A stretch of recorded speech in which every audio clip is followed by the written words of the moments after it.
We're going to be feeling cooler air now over the next several days as you head back to work, perhaps, to wrap up the year. On this Thursday, we stay mainly cloudy, maybe a sprinkle or two, and we don't get out of the 60s. We're stuck in the 50s on Friday. Chief Meteorologist Mike Burrish is tracking inland frost that may be widespread come Sunday morning and into Monday, New Year's Day. It's going to be a cold snap that we'll feel to close out 2023 overall.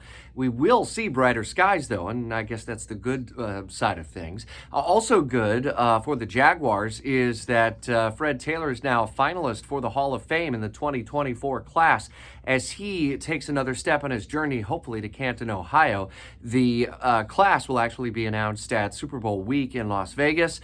Once you get to be a finalist, it's usually pretty much a certainty that you ultimately make it to the Hall. Fred Taylor with a phenomenal career and for the first time now, a finalist for the Hall of Fame. Brent Martineau continues to follow the health of Jaguars quarterback Trevor Lawrence ahead of Sunday's home regular season finale against Carolina Panthers.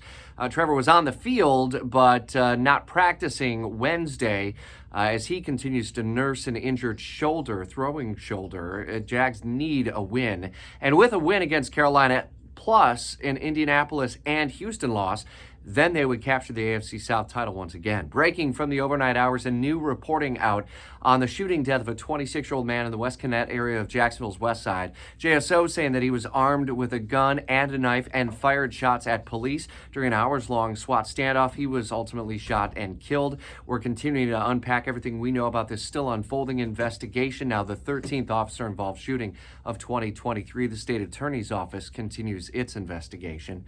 We're also reporting out the arrest of two men from Clay County following a pretty wild series of affairs as in the area around Whitey's Fish Camp. Those guys were running through neighborhoods during a chase from deputies, and we'll continue to follow the charges that those two men are ultimately facing. And no shortage to the debate over the removal of the Confederate statue from Springfield Park. While many welcome the development from Mayor Donna Deegan and the private funding that ultimately happened, some on Jacksonville City Council and others in the state, like Representative Dean Black, are pushing back. We continue to follow this ongoing debate in Jacksonville on an issue that really has been debated now for multiple years and ultimately is not coming to a political conclusion just yet, even though the Confederate statue has been removed. The next layers to this story unfolding throughout Jacksonville's Morning News. We're with you live and local until 10 o'clock on 104.5.